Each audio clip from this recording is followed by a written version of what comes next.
Indice, la chronique géopolitique.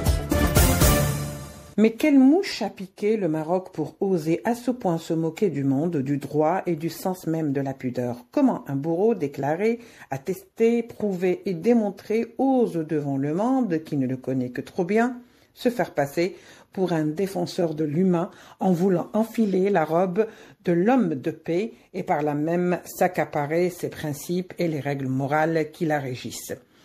On ne peut pas passer du jour au lendemain du statut de bourreau à celui d'avocat ou de militant des droits de l'homme, alors que le passif est chargé de violation du droit en tout genre. Hélas, c'est bien ce que tente de faire le Maroc depuis quelque temps en présentant Amira Bouayesh, militante des droits de l'homme à la marocaine, ayant été bien récompensée par son pays pour ses services rendus dans la désinformation. Et là n'est pas le problème, mais cette femme que Rabat tente de faire passer pour une militante des droits de l'homme a contribué fortement dans l'arrestation de plusieurs de ses confrères et concitoyens. C'est ce personnage, hélas, que le Maroc propose sans pudeur aucune comme la candidate au prix Nelson Mandela. Le comble de l'ironie, le Maroc qui par le passé s'est placé du côté du régime de l'apartheid en Afrique du Sud, tente aujourd'hui de convoiter le prix de celui qui a consacré et sacrifié et sa vie et sa jeunesse pour la chute de l'apartheid. Par quel culot le Maroc agit-il? A-t-il la mémoire courte? A-t-il oublié ses positionnements honteux à l'encontre du régime discriminatoire sud-africain?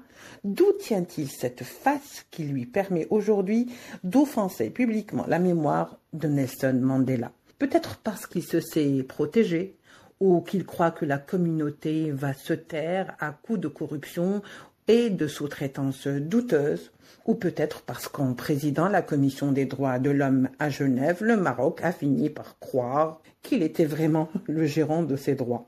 Une Marocaine au prix Nelson Mandela revient à dire de la même manière Netanyahou, prix Nobel de la paix, même s'il ne faut pas s'étonner de voir un jour une telle ignominie se produire. Des parlementaires sahraouis se sont indignés, et à juste titre, qualifiant cette mascarade d'insulte à la mémoire de Madiba.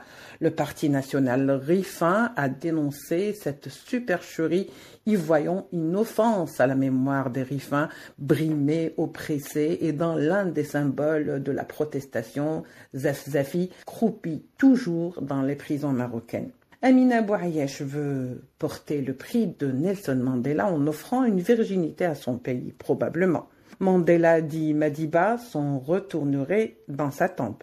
Laisser la mémoire des hommes libres tranquille est un devoir désormais de nos jours des pays qui savent ce que faillot veut dire, ce que colonisation veut dire, mais qui n'ont jamais vendu la cause.